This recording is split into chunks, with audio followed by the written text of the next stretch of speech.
Hello everyone, আসসালামু আলাইকুম। আশা করি সবাই অনেক বেশি ভালো আছেন। আলহামদুলিল্লাহ, আমিও ভালো আছি। কেক খেতে কে না পছন্দ করে বলেন? আজকে আপনাদের জন্য সিম্পল এবং খুব টেস্টি একটি কেকের রেসিপি নিয়ে এসেছি। আমি প্রথমে কেকগুলোকে 3টি স্লাইসে কেটে রেখেছি। এবার একটি কেক বোর্ডের উপরে আমি দিয়ে দিচ্ছি অল্প একটু পরিমাণে হুইপ ক্রিম। তার উপরেই দিয়ে দিয়েছি একটি স্লাইস করে রাখা কেক। এই হুইপ দেওয়ার পরে কেকটি নড়ে চড়ে যাবে না, আর আমার ডেকোরেশন করতে সুবিধা হবে। আর কেকের উপর আমি দিয়ে দিয়েছি সুগার সিরাপ। এই সুগার সিরাপটি আমি তৈরি করেছি চিনি, পানি আর লেমন এসেন্স দিয়ে। আর এবার হুইপ ক্রিমের সাহায্যে আমি পুরো কেকটিকে কভার করে নিচ্ছি। আর হুইপ ক্রিমগুলো খুব ভালো করে স্প্রেড করে দিচ্ছি, যাতে করে ইভেনলি পুরো কেকটি কভার করে যায়। এটি আমি বানাচ্ছি একটি লেমন ফ্লেভারের কেক। ঠিক একই প্রসেস অ্যাপ্লাই করে আমি সেকেন্ড লেয়ারটিও তৈরি করে নিচ্ছি। Please subscribe to my channel and press the bell icon, তাহলে সবার আগে নোটিফিকেশনটি আপনার কাছেই যাবে আর ভিডিওটি সবার আগে আপনিই দেখতে পাবেন। কেকের সেকেন্ড লেয়ারটিও আমি পুরোপুরিভাবে হুইপ দিয়ে কভার করে নিয়েছি। ঠিক একই প্রসেস অ্যাপ্লাই করে আমি কেকের 3 নাম্বার লেয়ারটিও কভার করে নেব।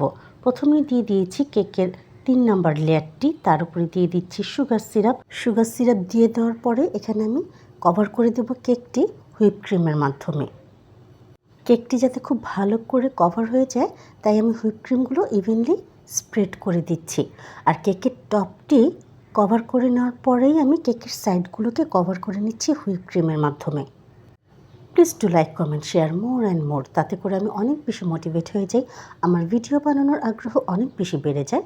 আর সেই ভিডিওগুলো আমি আপনাদের সাথে শেয়ারও করতে পারি, কারণ এই ভিডিওগুলো আমি মূলত আপনাদের জন্যই তৈরি করে থাকি।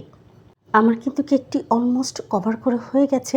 এবার একটি স্ক্রাপারের সাহায্যে আমি কেকের টপ ও কেকের সাইডগুলোকে খুব ভালো করে ক্লিন করে নিচ্ছি। কেক বানানো খুব সহজ একটি কাজ, কিন্তু একটু ধৈর্য ও সময় নিয়ে ধীরে ধীরে কাজটি করতে হয়।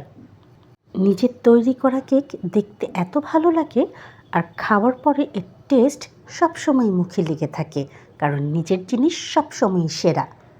এবার স্ক্রাপারের সাহায্যে কেকের সাইড আমি খুব ভালো করে ক্লিন করে দিচ্ছি। আপনারা অনেকেই আছেন যারা আমার ভিডিও রেগুলার দেখে থাকেন, কিন্তু কোনোভাবেই সাবস্ক্রাইব করে দিচ্ছেন না আমার ইউটিউব চ্যানেলটিকে, আর ফলো তো করেই দিচ্ছেন না আমার ফেসবুক পেজটিকে।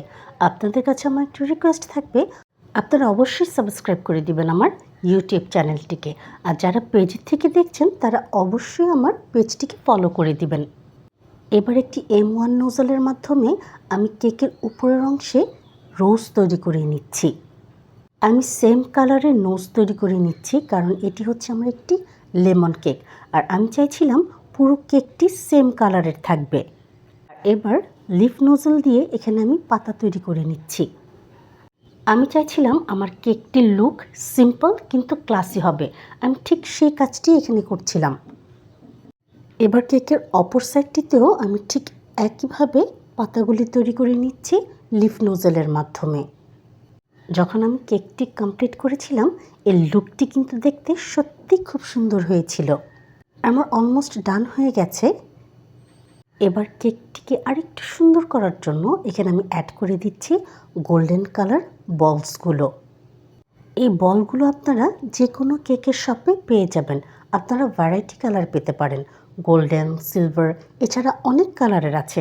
আপনারা আপনাদের পছন্দ মতো নিয়ে আসতে পারেন। আপনাদের মাঝে কে কে আছেন যারা কেক খেতে পছন্দ করেন, তারা আমাকে অবশ্যই কমেন্টের মাধ্যমে জানাবেন। আর আপনারা কেক কোন জায়গা থেকে দেখছেন সেটিও আমাকে কমেন্টের মাধ্যমে জানিয়ে দিবেন। সে কমেন্টগুলো দেখে আমি অবশ্যই আপনাদেরকে থ্যাঙ্কস জানাবো। আমার কেক কিন্তু হয়ে গেছে ভিউয়ার্স, দেখেন কতটা সুন্দর লাগছে দেখতে। আর আলহামদুলিল্লাহ, এর টেস্ট ছিল অসাধারণ। যদি আপনাদের আমার ভিডিওটি ভালো লেগে থাকে তাহলে অবশ্যই সাবস্ক্রাইব করে দেবেন আমার ইউটিউব চ্যানেলটিকে। সাথে থাকার জন্য ও পুরো ভিডিওটি দেখার জন্য সবাইকে আন্তরিকভাবে ধন্যবাদ। ইনশাল্লাহ দেখা হবে পরের কোনো নতুন ভিডিওর সাথে।